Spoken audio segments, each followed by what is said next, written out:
Anyway, when I was in Dublin, I went to the ancestry thing, looking up relatives, and one of them, it said they were plaster. And then I said that to my husband on the phone, and he said, "Are you sure they didn't just put plastered?" Anyway, so I laughed. I thought that was funny. Then I did a radio show the next day, and I said that. And I said, maybe they should just put plastered. This is in Dublin. The guy goes, "We don't really appreciate that kind of stereotype here."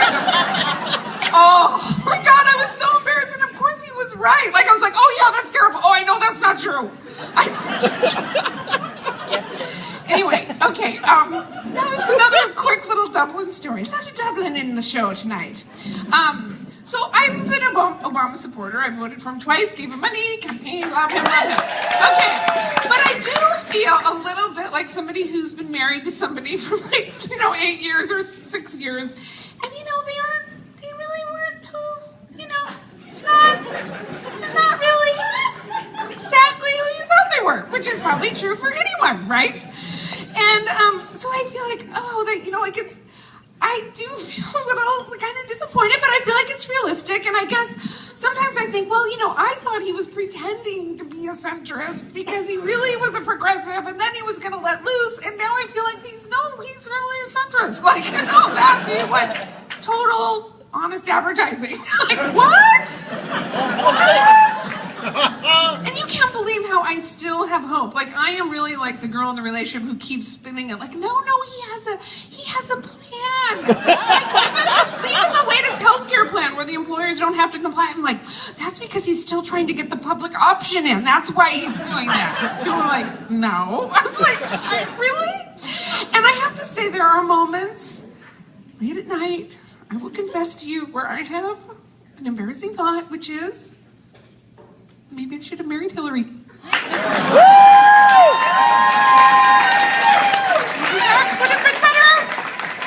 And then I go, but that's not the reality. That's not where we're at. So, okay, so anyway, so that's where I'm at.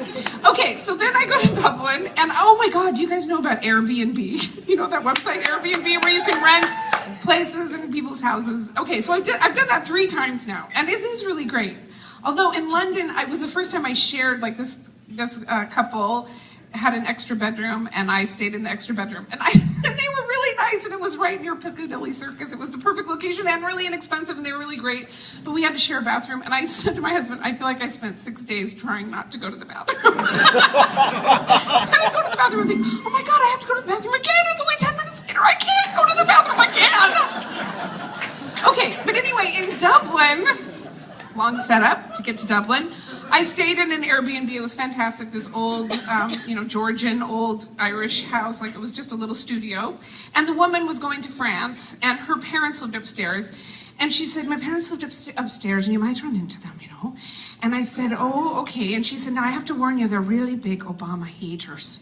And I said, oh, really? And then there was this pause, and I said, from which direction does their hate flow? And she said, well, they're wildly upset about Guantanamo and about the drones. And I said, we're going to get along fine. That's not going to be a problem.